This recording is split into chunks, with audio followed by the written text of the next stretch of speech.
Hello viewers, welcome back to my channel, and today in this video I would like to show you how to check SSD read and write speed in your laptop. So let's begin our video. So at first you need to right click on your taskbar. There just you need to right click on your mouse, and then you get this option. You need to select task manager.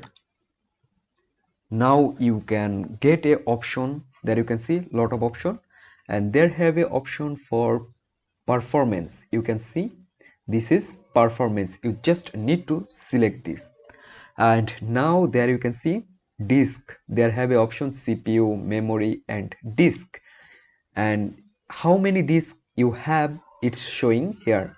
There have a on disk, so I just open this. If you select this disk, and there you can see it's showing read speed and here is write speed. So guys, in this way you can check your SSD read speed and write speed. Hope guys this video can help you. Don't forget to like and subscribe my channel. Thank you everyone for watching this video.